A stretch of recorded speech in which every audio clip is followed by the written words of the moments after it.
आई witnesses की trial के दौरान बड़ी महत्ता होती है। किसी केस की बात करने आप वकील साहब के पास जाइए तो वे पूछेंगे कि क्या कोई चश्मदीद गवाह है, और इसका कारण होता है कि आई विटनेसेस या चश्मदीद गवाह के पास घटना का सबसे विश्वसनीय विवरण होने की संभावना रहती है।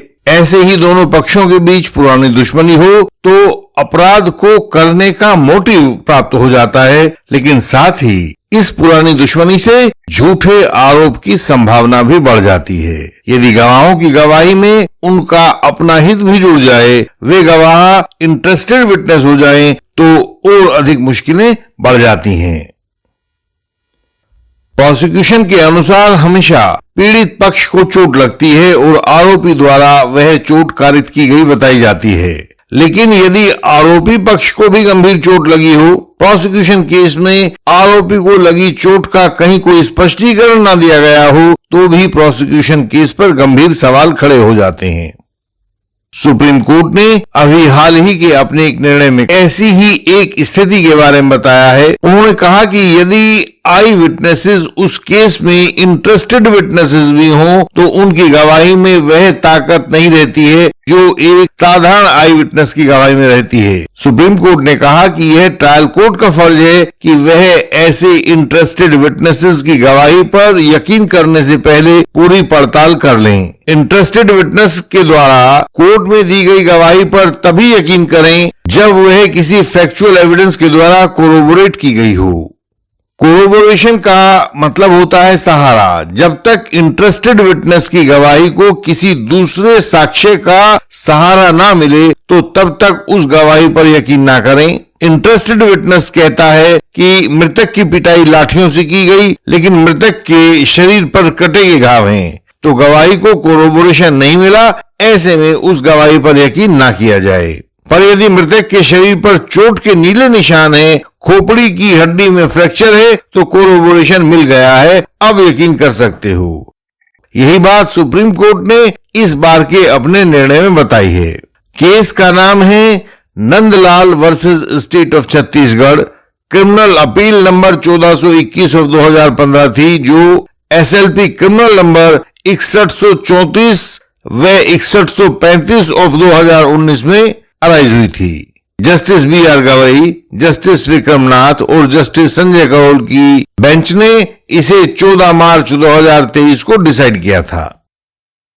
हमने अपने सब व्यूअर्स के लिए इंटेंसिव लीगल कंसल्टेशन शुरू करवाया है। इसमें आप पूरे केस की कंसल्टेशन ले सकते हैं, या सिर्फ उस छोटी सी बात से जो आपको परेशान कर रही है उस पर भी कंसल्टेशन ले सकते हैं। हमारे senior advocates, young advocate colleagues और फॉल्स एलिगेशन वॉरियर्स सबके लिए यह सुविधा उपलब्ध है। आप 20 मिनट वाली छोटी कंसल्टेशन या पौने घंटे वाली बड़ी कंसल्टेशन कोई भी बुक कर सकते हैं। हमारे व्हाट्सएप नंबर पर मैसेज भेजकर आप अपना अपॉइंटमेंट ले सकते हैं। 3 नवंबर 2006 को 7:30 बजे आरोपी नरेश कुमार ने PW1 आत्माराम के साथ मारपीट की, जिस पर आत्माराम पुलिस में रिपोर्ट दर्ज करवाने के लिए चला गया। इसी दौरान नरेश अपने अन्य आरोपी साथियों के साथ हथियार सहित आकर पीड़ितों के घर में घुस गया। उन लोगों ने मंगतिन बाई, खोमलाल, पूर्णिमा बाई के साथ मारपीट की तथा कार्तिक राम, जो कि आत्माराम का पिता था, उसको काफी ज्यादा मारा, जो वहीं मौका पर ही मर गया। सभी घायल लोग एक ट्रैक्टर में बैठकर बालोदा बाजार में डॉक्टर के पास गए, लेकिन डॉक्टर ने कहा कि यह पुलिस केस है और बिना पुलिस के इलाज नहीं करूंगा। उसके बाद उन लोगों ने वहां से एक जीप किराए पर ली और सुहेला पुलिस स्टेशन पहुंचे, जहां पुलिस ने घायलों की बरबयान सूचना एग्जिबिट P9 को रिकॉर्ड करके मर्ग रिपोर्ट एग्जिबिट P10 कायम की और उसे एक कॉपी के रूप में पीड़ित पक्ष को दे दिया, तो वे लोग वापस बालोदा बाजार के डॉक्टर के पास आकर अपना इलाज करवा पाए। पुलिस ने 12 लोगों के खिलाफ चार्जशीट फाइल की, जिनको ट्रायल कोर्ट ने 24/5/2008 को मुकदमा चलाकर सबको दोषी पाया और हाई कोर्ट ने उन लोगों की सजा के खिलाफ अपील को 11/11/2014 को खारिज कर दिया।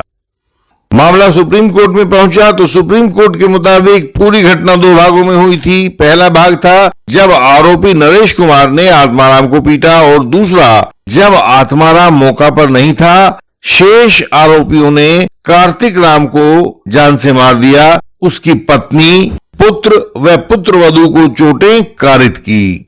PW9 खोमलाल, जो कि मृतक कार्तिक राम का पुत्र था, उसने आरोपियों द्वारा कारित घटना को बताया, डॉक्टर के पास जाना और उसके द्वारा इनकार किया जाना बताया, फिर पुलिस स्टेशन में जाकर मर्ग रिपोर्ट दर्ज कराना बतलाया, लेकिन साथ ही वह यह भी बताया उसने कि आरोपी नंदलाल, भगवान व रामदुलार का नाम नहीं लिखवाया गया था। सुप्रीम कोर्ट ने कहा कि आरोपी नरेश कुमार के शरीर पर गंभीर चोटें मौजूद हैं, जो पुलिस आईओ द्वारा ले जाए जाने पर सरकारी डॉक्टर ने शरीर पर दिखाई थी। जो MLC होती है वह MLC उसने किया था, सरकारी डॉक्टर ने। इन चोटों का विवरण आप सामने स्क्रीन पर देख पा रहे होंगे, हमने इनको सामने लगा दिया है। इनमें सिर में लगे लेसरेशन वुंड्स हैं, पीठ पर पड़े हुए नील हैं, कंट्यूजन्स हैं, खरोंचे हैं, सूजन है, मुंह का तिरछापन है, हर किस्म की चोट है। लेकिन पूरे प्रोसिक्यूशन केस में इन चोटों के बारे में कहीं कोई बात नहीं बताई गई है। यह भी नहीं बताया गया है कि चोटें कैसे इसके शरीर पर आई। यह भी नहीं बताया गया है कि एक कथित आक्रांता के ऊपर इतनी चोटें किसने मारी। लेकिन कोर्ट को ऐसे मूक एविडेंस पर जरूर ध्यान देना चाहिए। आरोपी नरेश ने स्पष्ट डिफेंस लाइन दी थी कि जब वह शराब पीकर लौट रहा था घटना वाले दिन, तो आत्माराम ने उस पर हमला करके उसको चोट पहुंचाई, जिसकी रिपोर्ट नरेश ने पुलिस में कर दी थी।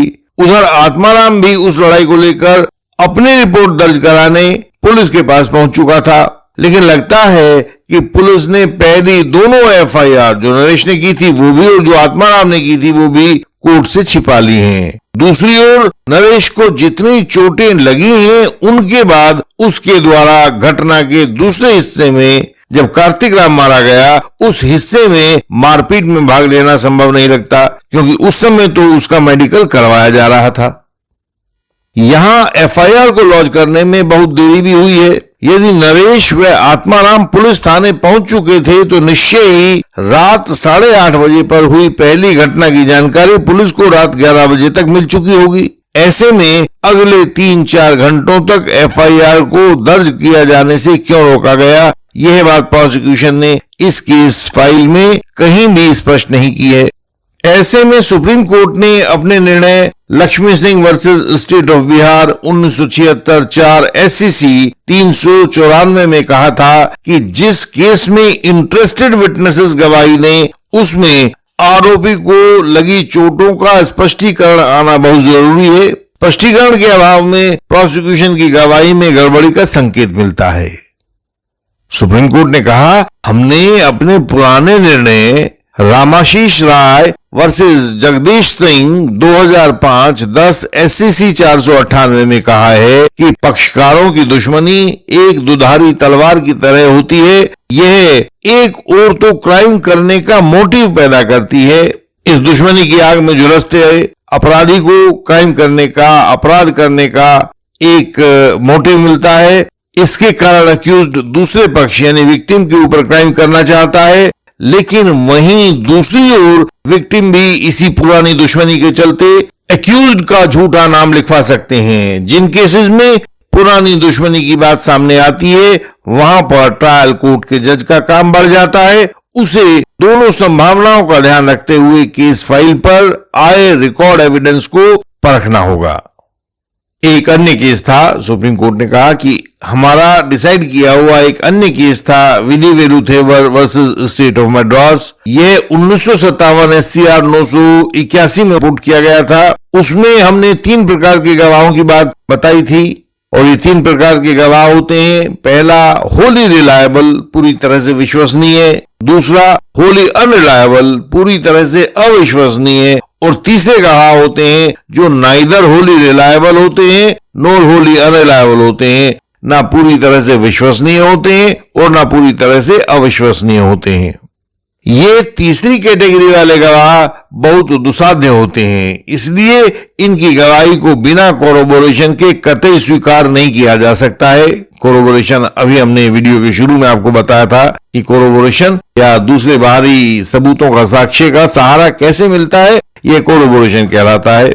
यह कोरोबोरेशन चाहे प्रत्यक्ष हो या परोक्ष हो, पर होना जरूर चाहिए। यदि नहीं होगा तो इंटरेस्टेड विटनेस की गवाही को सीधा सीधा विश्वसनीय नहीं माना जा सकता है। यहां इस केस में गवाहों की गवाही को कोरोबोरेशन नहीं मिल पा रहा है, बल्कि उनमें अंतर्विरोध है। गवाहों ने माना है कि इंक्वेस्ट पंचनामा, स्पोर्ट पंचनामा व मर्ग रिपोर्ट में कहीं भी आरोपी नंदलाल, भगवंत और राम दुलार का नाम नहीं था। उधर एफआईआर दर्ज होने में 4-5 घंटे का विलंब किया गया था, तो ऐसा लगता है कि इस विलंब का इस्तेमाल आरोपियों को झूठा फंसाने के लिए सोच विचार करने में किया गया था। हमें लगता है, सुप्रीम कोर्ट ने कहा, हमें लगता है कि बिना कोरोबोरेशन वाली और कॉन्ट्राडिक्शंस वाली गवाही के आधार पर इन आरोपियों की सजा को बरकरार नहीं रखा जा सकता है और इन्हें बेनिफिट ऑफ डाउट मिलना ही चाहिए। यह कहते हुए सुप्रीम कोर्ट ने इन आरोपियों को बरी कर दिया और नीचे वाली कोर्ट्स के सभी निर्णयों को सेट असाइड कर दिया। इस केस की सीख यह है कि जिस भी चार्जशीट में interested witness delay in lodging FIR, previous enmity between the parties, unexplained loss suffered by the accused हो, तो उन केसेस में अपने मुवक्किल, और आपके मुवक्किल प्राय आरोपी ही होते हैं, उन आरोपियों का हित सुरक्षित करने के लिए आपको ये सारी कमियां अपने क्रॉस एग्जामिनेशन के द्वारा रिकॉर्ड पर लानी चाहिए, क्योंकि केस को डिसाइड किए जाते समय क्रॉस एग्जामिनेशन ही पढ़ा जाता है। बाकी आर्ग्यूमेंट्स तो बाद में सिर्फ क्लैरिफिकेशन के लिए होते हैं। तो जो भी कमियां आपके केस के रिकॉर्ड में हैं, आपके आरोपी के फेवर में जाती हैं, उनको क्रॉस एग्जामिनेशन के द्वारा हम अंडरलाइन करें, स्पष्ट करें, ताकि जज उसको देख के पढ़ और समझ सकें। ऐसे सवाल गवाहों से पूछे जाने चाहिए कि उपरोक्त कमियां रिकॉर्ड के ऊपर स्पष्ट हो जाएं और उजागर हो जाएं। इससे क्लाइंट के केस को बल मिलेगा और आप एडवोकेट्स का यश चारों ओर फैलेगा। जिन एडवोकेट्स को अपने केसेस में मुश्किलें आ रही हो, क्रॉस न बन पा रहा हो, पता नहीं हो कि क्या एप्लीकेशन लगाई जाए, किस स्टेज पर क्या क्या किया जाए, ताकि विजयश्री आपको ही चुने, तो हमसे परामर्श कर सकते हैं। इस चैनल की हर एक वीडियो में सब कानूनी मुश्किलों से बचने के रास्ते सुझाए गए हैं, एडवोकेसी के बेहतरीन गुण बताए गए हैं, वकालत के दांवपेच सिखाए गए हैं। यह जानकारी हमारी वेबसाइट indianlegalsystem.org पर आपकी सरल भाषा में दी गई है। आप उसे पढ़ें और जानकारी प्राप्त करें। हमसे जानने, मिलने, पूछने के लिए व्हाट्सएप मैसेज करें, ताकि वहां से आगे की राह खुल सके। हम आपसे अगली वीडियोस में भी ऐसे ही मिलते रहेंगे। तब तक प्रणाम।